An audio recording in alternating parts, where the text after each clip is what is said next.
just a bloke in a bar. What is up, ladies and gentlemen? Welcome to another episode of Bloke in a Bar, brought to you by Bloke Beer. Get in your local celebrations, liquor legends, Bottle-O, IJ Plus Liquor, Porter's Liquor, you name it. We've got a store locator on our website, www.bloke.shop. We've got merch, we've got everything. But I want to get that out of the way because I've got the great Mark Bouris here. How you going, brother? G'day, mate. How you going? Mate, by the way, where is it? Get in India. 100%. Where's the camera? There it is. Get in India. Get in India. Absolutely, mate. I've got the great Mark Bouris here, but what I'm, I guess, very proud to say is a friend here. Sweet. I'm very happy to be here too, mate. Thanks, mate. Thank you for coming. Now, for people that don't know, Mark Bouris is one of the leading, I guess, financial, what would be the advisors where you kind of put yourself forward to, I guess, give your opinion on the financial state of Australia, and that position you have earned via success in business. So you obviously had the huge success with his loan and then progressively moved on. What would you call yourself today? An old bastard who's been around, I guess. You're right. I've had some success. I'm probably why people like to listen to me is because I've seen it all. I mean, I've seen all the cycles. I've seen GFCs. I've seen recessions in Australia, going back to the 80s. I've worked in accounting firms as a partner and law firms as a partner. I've had some big names as my business partners and still do today. So I've probably seen most things. So therefore, on a history basis, I can sort of look at what's happening at the moment and sort of adjust it for what I've seen in the past and let's call it make a prediction or at least make people feel a bit calm that the world's not about to cave in. Incredible success in business, but you actually also almost have a love relationship for rugby league in regards to you're a chairman. You're a director on the board for the Roosters. Yeah, 20 years this year. 20 years I've been on the board with Nick Politis as our chairman. Yep. I've seen lots of directors come and go. Seen lots of different superstars in that period of time. Yep. And actually I was a sponsor of New South Wales for a long time. The Wizard brand, we sponsored them for 10 years. That was a great experience. I loved that. And it's State of Origin time. It's one of my favourite times of the year. Well, what's funny is that I believe Wizard Loans on the front of the jersey is similar to Forex for Queensland. I don't know. There's this nostalgia that you reckon? Yeah, I agree. It's that nostalgia, and it just looked right. Yeah, it's funny. You're right. It's funny. Today I did jiu-jitsu with one of my oldest son today, and he turned up in a State of Origin jersey, had Wizard across the front of it, and I haven't seen one for a while. It sort of sticks. It's funny. It's a funny. I think because then I think what happened was Tui's pulled out in the Super League War, and in '98, New South Wales was going into the game without a sponsor. Wow! And it was I think I got the sponsorship like literally 2 weeks before the game started. In fact, you couldn't buy a jersey with Wizard on there if you went to the store to support New South Wales, and we just got the Wizard stuff sort of put across the players' jerseys. So we're going to have 26 jerseys, and we got them across there. So it was only 2 weeks before the game started, the actual Wednesday of the game. So yeah, and we stayed there for 10 years. So we're one of the longest sponsors, I think, ever. Tui's was longer, but then it went VB and blah, blah, blah, a whole lot of different sponsors. But we're probably the longest standing sponsor of a name that no one knew about. Never heard of the bloody joint. Yeah. I mean, it's funny when you, with business, like obviously I'm an infant in business, but when you try to explain to someone, what was it? What was that thing that made this idea or this visual piece of business or brand, what made it different? It's hard to really put into words, isn't it? Well, I think actually the State of Origin was a huge part of it. Some people say it was a brilliant piece of marketing, but I didn't sort of sit down and plan it. It wasn't that brilliant. In hindsight, it was, but and I'll cop it sweet if they want to say it was brilliant. But it wasn't something I planned. Like it was just one of them opportunities. I was around the right place at the right time. Colin Love was the chairman of the New South Wales Rugby League at the time, and he was a friend of mine. I talked to him and I said, mate, I'm not going to pay you the money that Tui's pays you. I can't afford that. So I locked in a 10-year deal. And I think that was a huge part. But a huge part of our brand was the fact that Aussie was out there making a lot of noise. And I sort of, to some extent, it's better to have two parties in the market going against the banks. So if John had done on his own, I don't think he would have been anywhere near as good. If I'd done mine, I'd never been anywhere near as good. Put together, we sort of formed an indie banking or an indie alternative way of getting your lending done. And I think that is what built the brand. We were first in the marketplace. We did it together. It was the first time anyone really took on the big banks. On top of that, John's an unbelievable. Aussie was just an unbelievable brand. John was an unbelievable spokesperson and brand ambassador for Aussie Home Loans, and together we just played a great game. I mean, we just carved them up. To be honest with you, it's much harder today though. Banks are smarter, and they're not as arrogant. Well, they don't appear as arrogant, but they're much better organised today. They don't dismiss people like me anymore. They used to just dismiss John and I, but today they learned their lesson. They won't dismiss us. Yeah. So therefore, which in fact is a bad thing. I'd rather them dismiss me. Yeah. Because I can sneak up on them. Yes, absolutely. I mean, like how many times, if I give it a rugby league analogy, how many times you've seen a player have an unbelievable season, like you think, my God, the guy's got funnel webs on him, and then the next year everyone's worked him out, and they don't let him get away with it. Yeah. And that's sort of what happened with us. No one knew who we were. We had funnel webs on us. We just took as much market share as we possibly could. But as each year progressed, everyone worked us out, and everyone being the banks, and they worked out our weak points and how to sort of go against our strong points. At the end of the day, they got more money than everybody. They got more money than God, the banks, and they're always going to outperform you. How did you get involved in the Roosters? Yeah, it was back in 2000. I grew up in Punchbowl. I went to school in Lakemba, and I was a Canterbury supporter in the early days. I played rep footy down there, out there. And but then when I was 17, I moved to the eastern suburbs to go to uni, and I moved to Bondi actually. And I lived there, and I've lived there ever since. I've lived there, most part of 50 years of my life so far. Was this before rent was $1,000 a second? Yeah, my rent was $40 a week. Oh no. $40 a week, and I had a little one bedroom, or actually one room apartment above. This guy was in Bondi. This guy was this famous bodybuilder. His name was Paul Graham. There was a gym like in a basement below me, and I lived in this sort of old Bondi building sort of thing. And then out in front of my window was a bus stop, and there was his sign, which was a big purple light, Paul Graham bodybuilding or something like that, and it used to shine in my house. I only went on at night, and it shined, and the bus used to, and that would keep me awake, and the buses kept me awake there all night. But I know I lived there when I was from about 17, and what happened was, I sort of lost touch with footy a bit, and I started playing footy at the university. I played in second division for the University of New South Wales, and in those days we used to play against teams like Newdown and Ryde Eastwood and all those sorts of things. And what ex-players used to leave first grade, I was 18, and they go and play second division, and they punch the shit out of you. These guys are like 31, 32. And when you're 18, 31, 32, that is a big difference. There's a huge difference, and they're men. Well, I wasn't, we weren't men. We're just students, and it was like just all in brawls. No videos, no proper refereeing. Everyone was sort of standing on the sideline. And that was sort of my own exposure to footy. And then I used to go to some games. A couple of mates of mine were playing for Canterbury Bankstown first grade. A few went on to play Origin, Graham Hughes, those guys. And I sort of followed them more as nostalgia. But access to television wasn't as easy. I didn't have a TV. Access to the games, you had to go to the game. I didn't have any money. You have to pay to get in.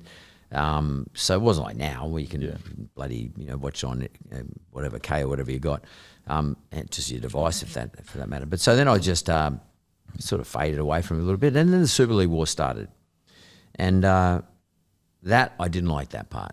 Okay. I was pretty unhappy with the Super League War starting, and I decided that, and Canterbury, if you remember, went on the News Limited side, went on the Murdoch side, and I was living in the suburbs, I was in Bondi, and I just decided, that's it, I'm going to ditch Canterbury, I'm going to go for Roosters, because I've been here most of my life, and then I started going to the games, and I knew Nick, and I knew David Gingell really well. Gingell's a great mate of mine, and then Ginge and Nick one day put it to me, do you want to join the board of the Roosters? We've got some vacancies, and I said, okay. And I did that with a guy called Peter Newton. Talkie Newton and I, who were mates for a long, long time before I even met Nick, were both joined the board around the same time, back in the early 2000 period, yeah. Doesn't I think because it's so far away, the Super League, the impact on fans that had. Totally. I wouldn't say it's irrecoverable because the game is in such a strong place, but how many fans would have been disillusioned from the game, you know? Well, for me, it was great because in '98 I took up the sponsorship of New South Wales. It worked out. Thanks. It was perfectly for me, and then a little bit after that, I joined the board of the Roosters, and I've been involved with rugby league ever since, and at an administration level, and I love doing it. You know, none of us get paid, and you know, you don't do it for money. We do whatever we can to support the club, the teams, the players. We all have different roles. We have a foundation, a Roosters Foundation, which most of us involved in at the board level. We had to make some donations and kick it off.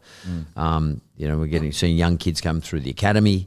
You know, we see young boys become men. See them get married, have families, and you know, run businesses or change their lives around. It's quite fulfilling, to be honest with you. Apart from going to the games. Yeah. Was that new stadium? Is that Rooster Stadium or is that Rooster Stadium? Okay. You're talking about the new Rooster Stadium. Yeah, no. Well, but look, we played a massive role in getting that through happening. You know, we're obviously one of its major tenants. We've got a really long-term hires agreement there. It's going to see all of us out, all of us board members out, definitely. And it's a great place for us to have our centre of excellence. But also in the SCG, we've got the girls team now, the NRLW team, and our old shed that we were using during the period that they pulled down our old headquarters and to build the new stadium.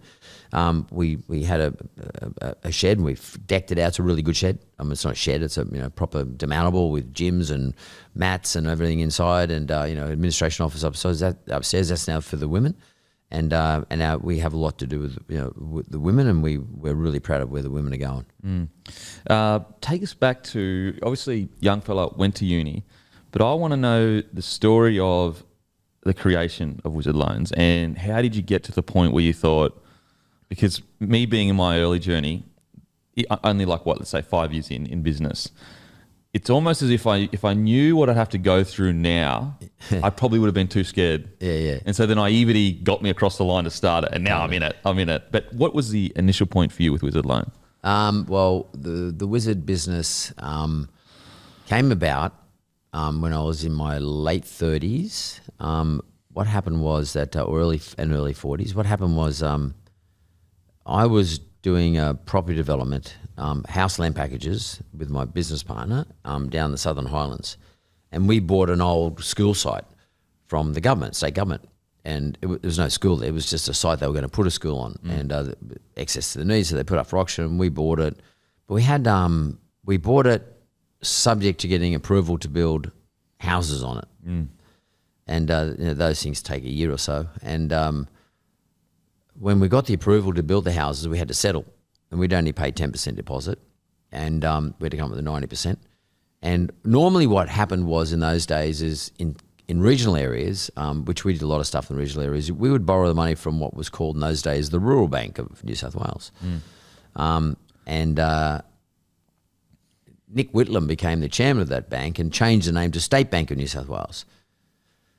And we opened up an office in the city and decided to make it more like a normal bank, not just for regional areas. And as a result of that, they didn't want to lend us the money to settle. So we were pretty much crapping ourselves because, we only had like a short period of time to settle. We had to find whatever amount of money we had to find. We didn't have it, because that's not the nature of a developer. You borrow it. And so someone said to me, who worked for us in our construction business, she said to us, look, I got a friend who's a mortgage broker, and I'd never heard of a mortgage broker ever in my life. Yeah. I never dealt with one. And I said, oh, yeah. And she said, he can fix it up for you. So he comes along, and 3 weeks, stitched up a loan, Commonwealth Bank, lent us the money, we settled. He arranged the money for us to build a few of the houses. So we did the subdivision. I think it's 30 lots of land. We put the roads in, all the stuff, infrastructure, built a couple of houses, sold them, and away we went. And I thought, wow, that's a pretty good business, that. Like, I think these guys are cool. So I went and met them, and Aussie was up and running at the time, and I knew John quite well, and I was watching what the Aussie thing was doing, and I have a master's degree in what they call capital markets, and I was watching what John was doing, and I could see how through his business partner, which was Macquarie Bank at the time, they were accessing the capital markets to give him a balance sheet to lend money like the banks do. So I thought, I understand this territory, not in practice, but in theory. I reckon I could do it. So I went to these guys, they said, listen, I reckon you guys are really good on the ground. I reckon I could put you in the same position as Aussie. You need to change your name to Wizard. I made the name up. I said, come up with a name called Wizard. But I want to buy in. So I sold my house. And I bought in. Did you have a kids and family? Yeah. By that stage, I had 4 kids. The decision to sell your house. Yeah. That is all in kind of stuff. I sold my house. Sold my house, and we went and rented a joint, and it was like the dream house. Like, it was our house that I'd accumulated enough money and whatever. So I sold that, put that money into the Wizard business to help fund it. For example, the $250 that I paid for the State of Origin sponsorship, that came from the sale of my house. And so it was all in. What a play. Like Freddie, all in. And, what a play. That was sort of what I did in the late 90s. But I knew it was sort of pretty good idea, because we're in a rising tide. Like I always say, invest in rising tides, and lending money to people to buy homes is always a rising tide in Australia, although not at the moment because things are down. But normally it's a rising tide. There was a lot of money around to lend to Australians. Australians always want to buy houses. Interest rates at that period had come down from really high rates down to quite low rates, like relatively speaking, because interest rates used to be in the early 90s in the 16, 17s, 18%. Now they come down to about 6%, and it was. But house prices hadn't caught up.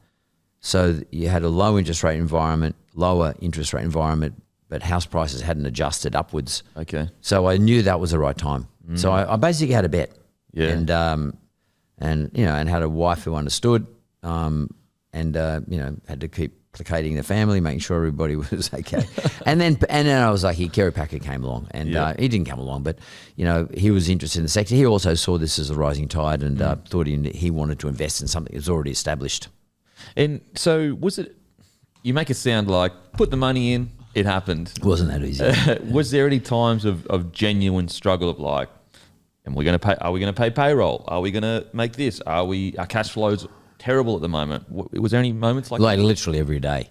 In the beginning, and up until the period that the Packer family invested, pretty much every day. Yeah. I'm sure I could grow faster in terms of more volumes, but I need to spend more. So it was always this question: can I afford to spend in order to grow, or do I grow first and then backfill with the spending? Or I remember one day, somehow, I don't know how it happened, but we got a little segment on a current affair, and it was about our interest rate. And this is a time when, like today it's different, but those days no one ever took on the banks. And so we're an upstart, okay? So a current affair did this little thing, and it went for 4 or 5 minutes, and our phones melted down. Literally, we couldn't handle the inquiry we had. For us, like 800 inquiries in a week was like, we might get 8 in the old days, or 10, that period. 800 we got, and we actually burned a lot of people because we just couldn't get back to them. Yeah, wow. And the question always then was, well, should we have invested a whole lot of money before we went on that current affairs show? I learned a lot of lessons from that period. We didn't have the money anyway to invest, but I guess the show got put in front of you. You're going to do it. You just say, well, stuff it, I'm going to do it anyway.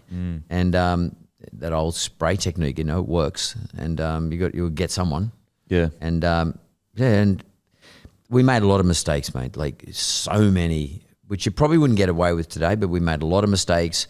We burned a lot of our own money, but we were lucky, and it is luck, I'll be honest with you. Timing and luck. Someone like Kerry Packer came along and invested in us. Now, there must have been something in us that he saw, that he liked, because he could have gone to Aussie or Rams. In fact, he was going to go to Aussie.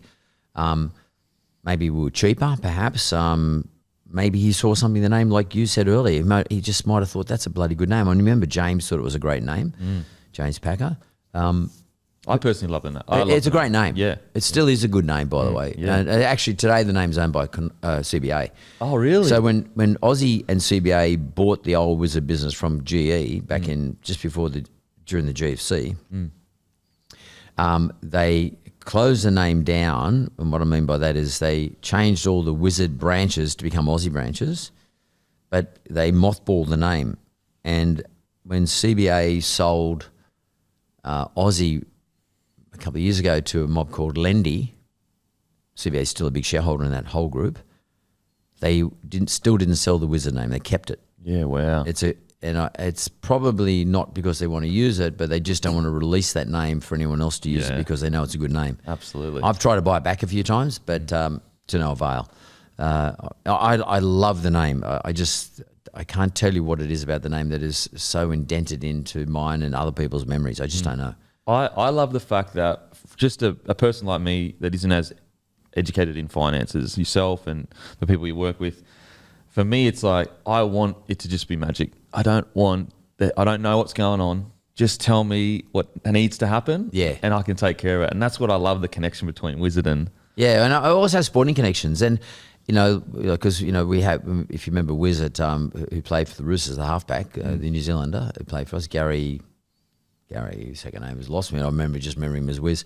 And then there was lots of blokes who had the nickname Wizard in AFL as well. So, football wizardry is a thing. Financial wizardry is a thing. Yeah. And the newspapers had a ball with it because it was a great headline for them. I remember one time the AFR, the Australian Financial Review, led with one headline. It said, Wizard leads with magic rate.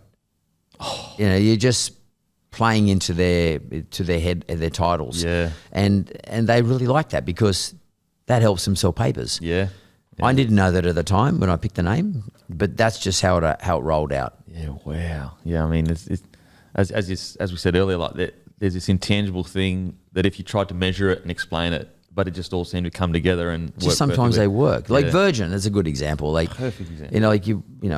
I at the time when Virgin came in, there's no way in the world I would have called something Virgin. But like now it's just synonymous. Like it's okay. We know what it is. It's Richard Branson. It's on the airplanes. It's everywhere.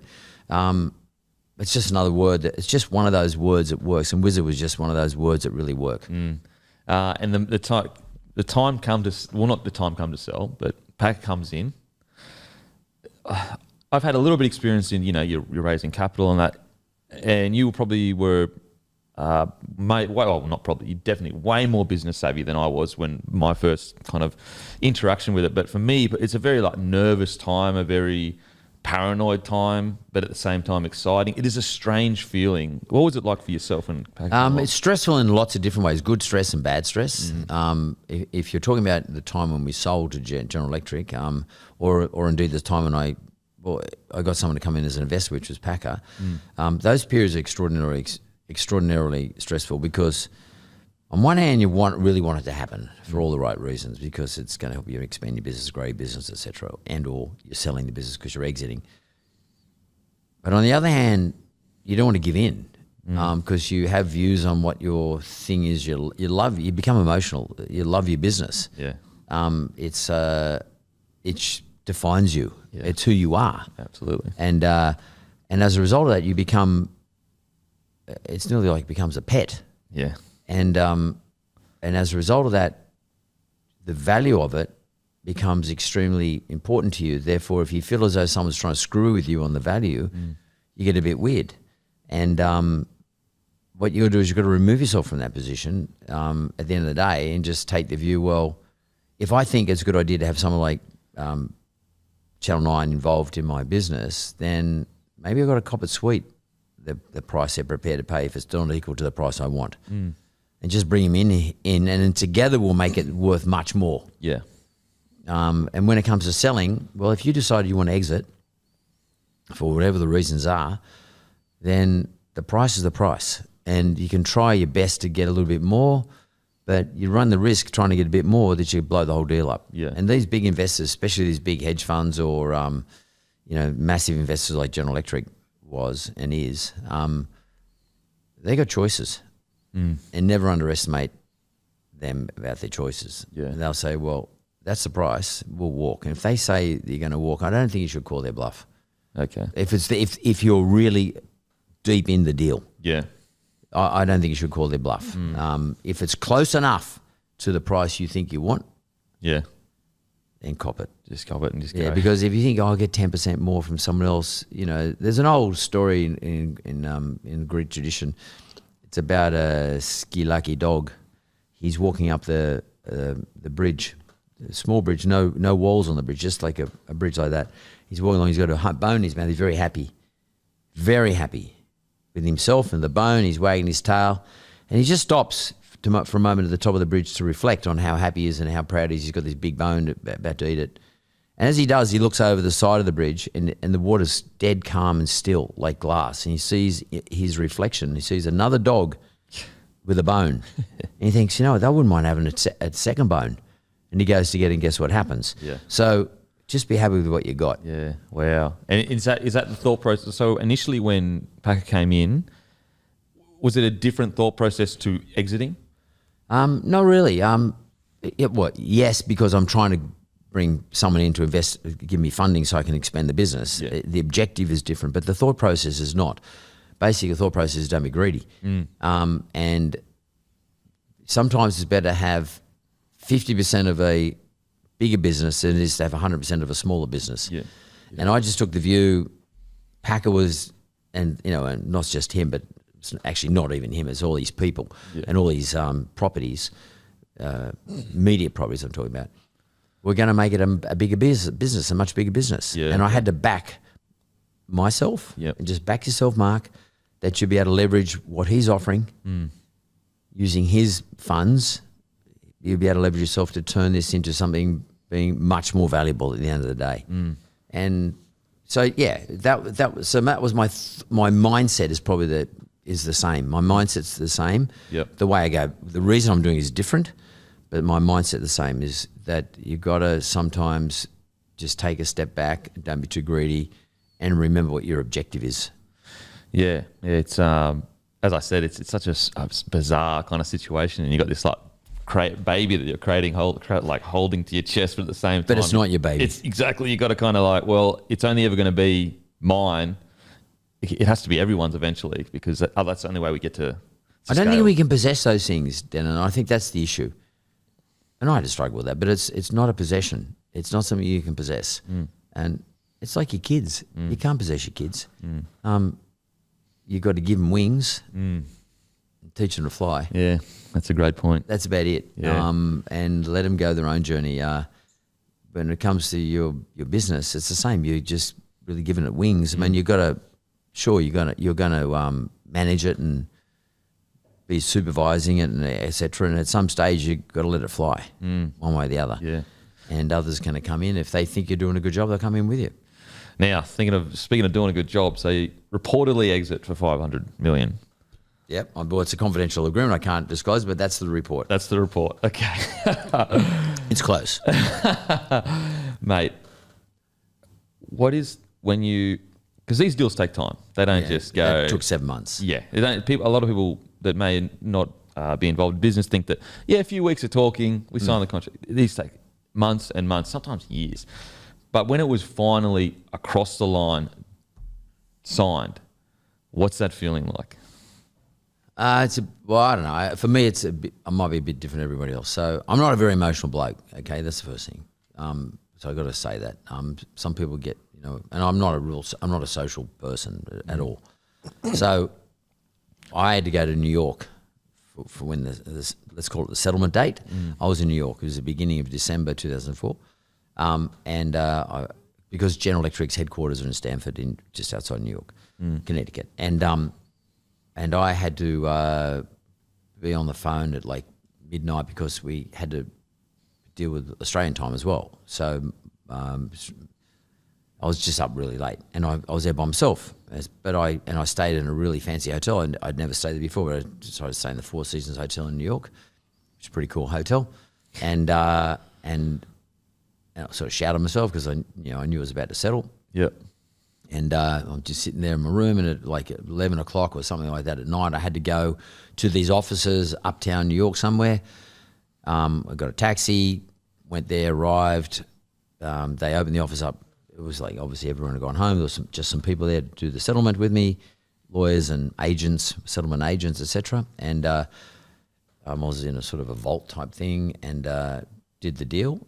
I got what I got was basically I got a piece of paper, but the value was in the paper, if I can say it like that. It wasn't a check because they didn't give checks away. Big briefcase. Or a briefcase. And I knew, I realised I wasn't that far away from my hotel, so I walked back to my hotel around midnight, maybe 1 a.m. Got back to my room. I had a beer, and I rang up the concierge, and I thought, I'm going to get a New York pizza. And the concierge in the Four Seasons get you something 24 hours a day, doesn't matter. They're the best concierges ever. Yeah. And he organised a pizza for me, and I ate a pizza and had a beer, and in my room, and went to sleep. And after that, and that was it. I was there by myself, and I flew back the next day. No way. Yeah. It was pretty simple. Come back to Australia to my family, and I was. Look, mate. After 7 months of doing that, it was a total anticlimax. Yeah. It was like I was expected to get a rush or something, but I didn't. To some extent, I was relieved. It was just a relief. It was all that argy-bargy stuff was over, and then I could think about what was I going to do next, and where do I go to from here? Like unfortunately for me, in my case, I ended up in a divorce, which happened like not too far after that, like 6 months. So I had my hands full all of a sudden trying to deal with that stuff. And that's one of the costs, to be honest with you, of being so committed to your business. Yeah. What I was hoping was going to be something that would set me and my kids and my family up for the rest of my life. As a result of the effort I put into it, well, probably not so much the commitment I put into it, I neglected my family, and that ended up being the opposite of what I wanted to occur. But and they're the costs of when you're young, especially in my case. I was only 48. I mean, I consider it to be pretty young in a maturity sense. You can. I probably would have played it different. I would have played it differently if I had my time over again. Yeah, really. Yeah, Wow. I would have been less of a rush to get it completed in such a short period. I just made assumptions about, it's cool. Everyone's happy, everyone appears to be happy. Because I grew up seeing my dad work that way, and mum and dad survived, forever. So I just assumed that's the way it is. It's all good. Just go for your life and work 15 hours a day, sleep on the floor at the office, which I used to do often. Wow. Sleep on the floor, wake up in the morning, get back to work.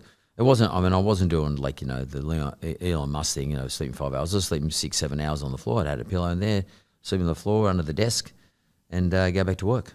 Wow. And I did that a lot. But that means you're neglecting your family. The thing that I never miss though was taking the kids to footy on Saturday and Sunday. They all played school rugby and rugby league on Sundays in the South Comp, and I never really missed any of those games. Yeah. But equally too, like I was because I was so tired and so I don't know, just Distracted, maybe? Mentally distracted or obsessed, probably, with my business. I know I would go to the footy and I wouldn't socialise. So I'd stand at the other side of the field where the parents weren't. I wouldn't talk to them, and I'd sort of just watch the game. I went there to watch my boys play. Yeah. That was all. Yeah. But I didn't realise, you got to socialise the other kids' parents, so the kids get invited to their house, you know what I mean? Like all that sort of stuff. You get to know your kids better too, because you get to know their parents, you get to see the other kids are like.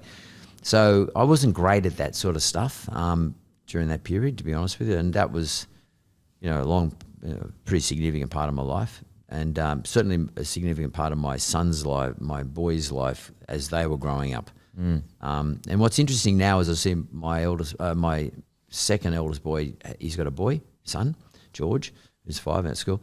And the way he hangs with his son is completely the opposite to the way I wow. hang. Yeah. And you know, my son's busy; he's got his own business, and my other son's got my oldest boy's got another son about to be born, and my other boy's got another son about to be born. So I have 3 grandsons. But the way they are, and I know the way they will be with their kids, is different to me. And I think it's probably because of what they saw me go through. Yeah, wow. Or what I didn't do for them. I don't think they regret anything. I mean, they still love me, and you know, we're all mates and hang out and all that sort of stuff. But I know that they probably know a better way of fathering than I did. Less commitment to the business. Yeah. Fathering is not just about providing, but fathering is about, or parenting is about providing, but not just money and things, but communication, thoughts, hugging your kids, being there, not just at the footy, but where you choose, but being there, the things you probably don't want to be at. Yeah, okay. It's really interesting because my dad worked his ass off too to provide for the family, and you know, he would be literally falling asleep at the wheel driving us to training sometimes. Like, he was that tired, and we didn't have that much money. And when growing up, always, you know, wished he was around more, and you don't understand. But it wasn't until I became a man that I realised that his father was in underground mines when he was 14 years old, no education. My dad was the first one to actually go through high school in the family or whatever. And the way I see it from a son's perspective is he worked his ass off and sacrificed to give me the resources to be able to balance my business and life. And I think that he didn't have that opportunity because he had no resources to get out of that kind of situation. So I wonder whether, you know, you have set your children up where they have the ability to do that, if you know what I mean. Yeah, I don't think they have any regrets. They just take a view that they're going to raise their kids differently.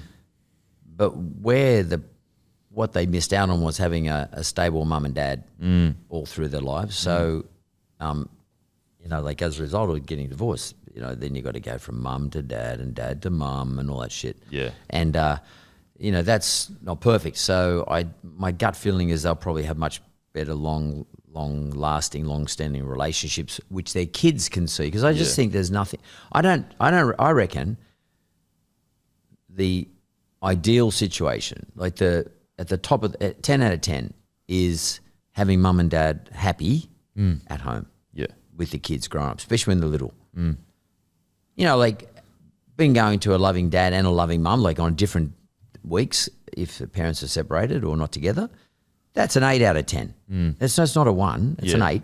Yeah. But, you know, for me, I would like to do everything 10 if I can. Yeah. You know, and I think my boys have sort of got that sort of same mindset. What is the world's best practice for raising your kids? Yeah. And I think it's having mum and dad. Yeah. And dad participating as much as mum. Yeah. Like I think dumb things. I never changed a nappy. Yeah, wow, okay. I got a kid on the way, so I'm like, I don't want to change a nappy, but I'm going to have to. Yeah, but I actually think it's pretty good to do it. Like you need to, you know, and I've changed my grandsons and stuff like that. Like, but I thought about it. Like, wow, I didn't do any of that sort of stuff. I was never there. Just the little things that little things, and I don't think kids ever remember whether you changed the nappy or not. But like, I was just never there. Yeah.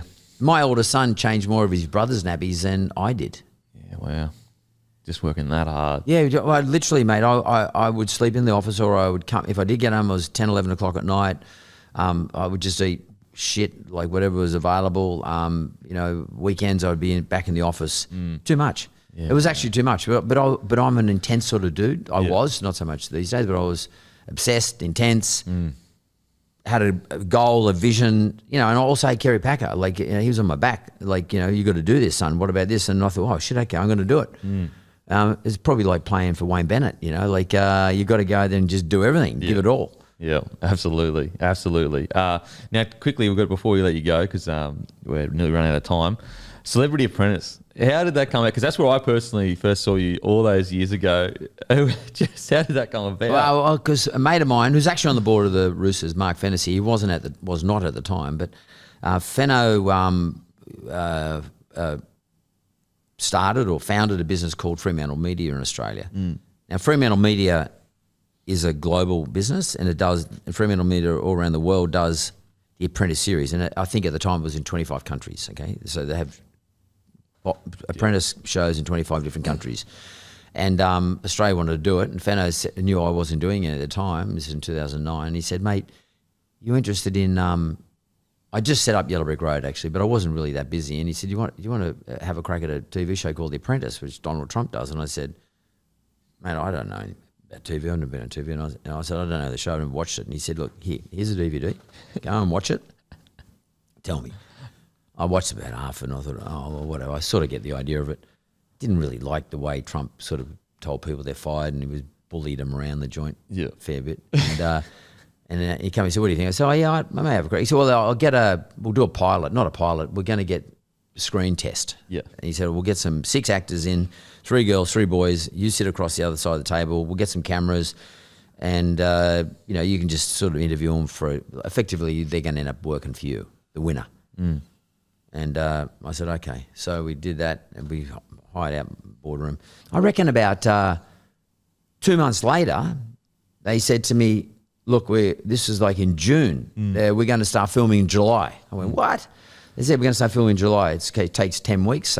Get ready." And I turned up to the studios out at Fox. They built a big studio, which is supposed to look like a replica of my boardroom, which it sort of was. And next thing I know, I'm on doing a TV show. I literally didn't have one rehearsal. Not one. Oh my God! And they just said, "No, just be yourself. Go in there." We had 12 contestants, the very first one, and 6 boys, 6 girls, and I just winged it and took it from there. It was that's how I got involved. I mean, it was just one of those things that happened. I did 6 series, six series of the show over a 6-year period, and 50 odd episodes or something, 58 episodes, something like that. I can't remember exactly, but maybe 62 episodes. Had some unbelievable characters, interesting guys, from rugby league players, AFL players, politicians, Pauline Hanson was on there, ex-politicians, I should say at the time, TV stars, soapy stars, etc. We had all sorts of interesting people on there. And it was fun. It was really good. I really enjoyed it. But then, got to the end of the series, the last series, they didn't do it for a couple of years. And then they decided to do it again. And I didn't want to do it anymore after that. And they got Sir Alan Sugar out from England to do it. So he runs the current series here in Australia. It's still on. I didn't even know it's still on. Yeah. It's I don't know if they're going to do another series, but it certainly was on. I think it might have been the beginning of this year or something like that. Oh, really? Yeah. Who's the most impressive contestant that you've had where you've gone, that's he or she is a gun? Oh, Julia Morris. Okay. Yeah, Julia, for sure. Lady Julia. She's funny. She's really bright. She's quite adaptive. She can read the room really well. In terms of the celebrities, at least, the very first one was not a celebrity one. So Andrew Morello won that. And Andrew, I knew in my own mind, in my sort of inexperienced mind at the time, that this guy is the guy I would employ. After I met everybody, maybe two episodes, I knew he was the guy. Yeah, well. He would win it.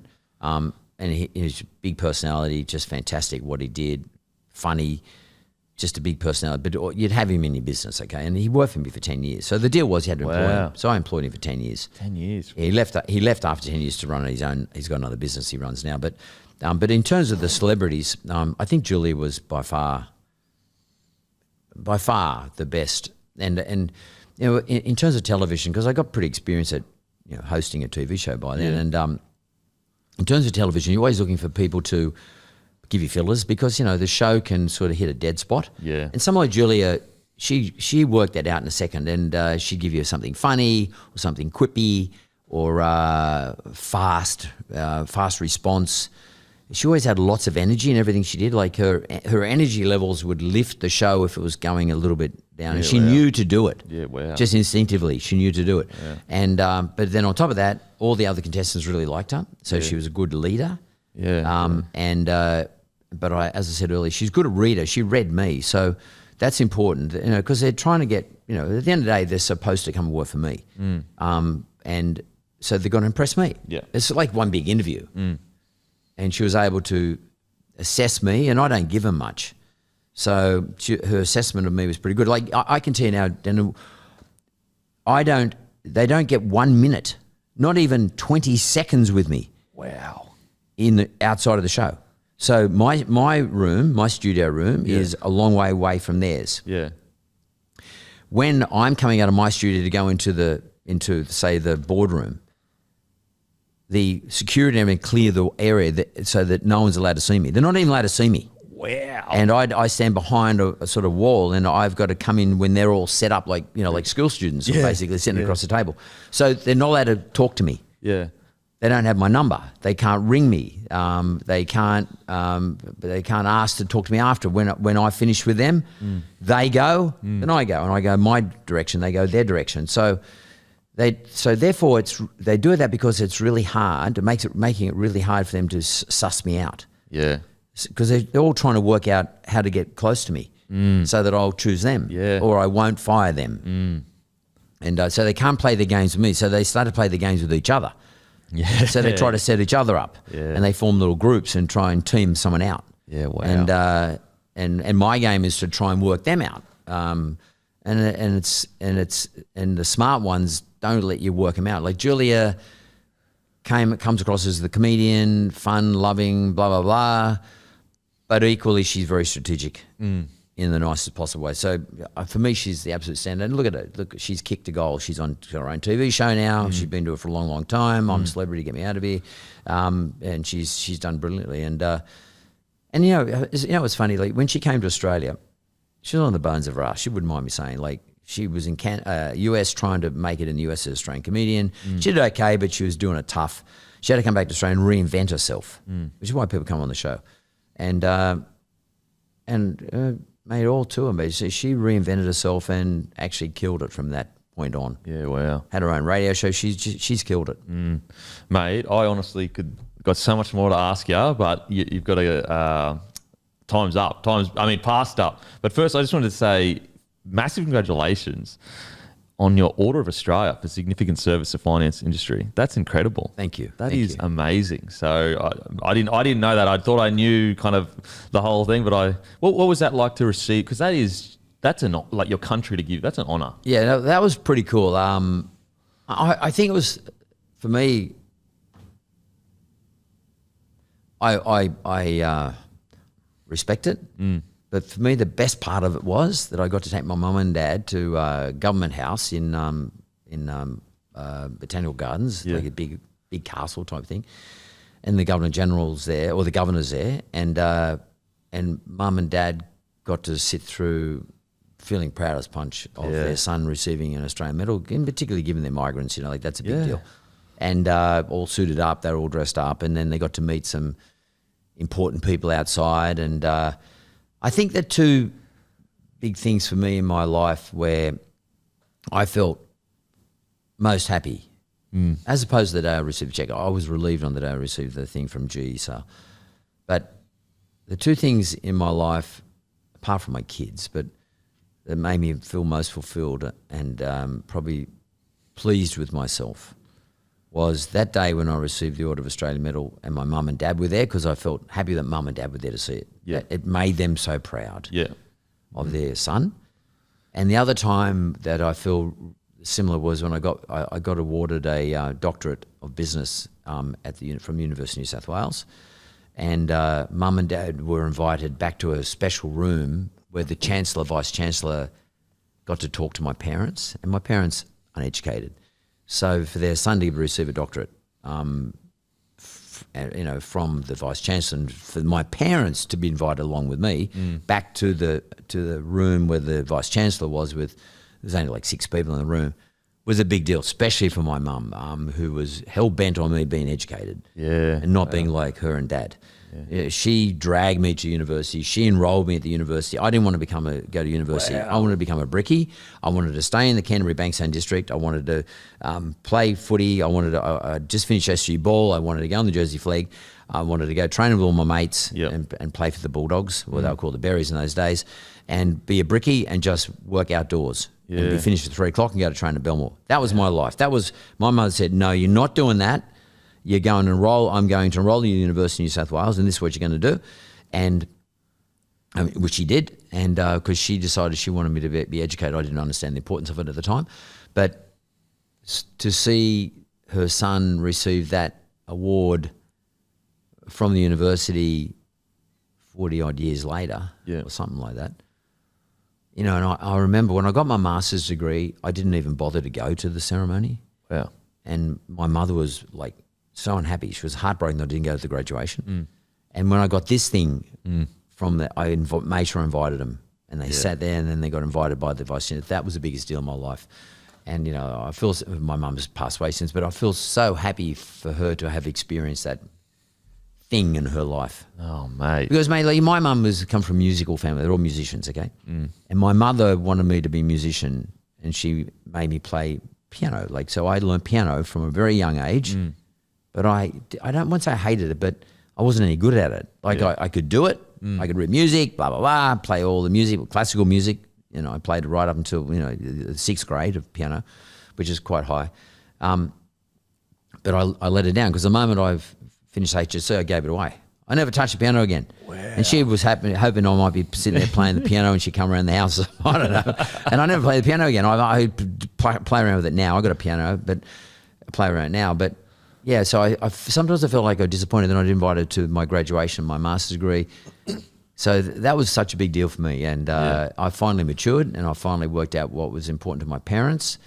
And then that's the only small reward they ever wanted. Yeah, was to attend a graduation. Wow. So 2 big deals for me: that and my Order of Australia. Wow, incredible, mate. Well, I've got to let you go, but you know, I've already thanked you. But thank you so much for all the work you do in regards to, you know, your entrepreneurship and teaching young people and older people to how to get involved in business. And I guess also what I love about the way you deliver your message is there's the practical side that you can get into, but it's also the motivational side of, like, be brave, just have a crack. And I really, it really resonates with me. So thank you for everything you do, mate. Good luck to you, Denon. Thank you.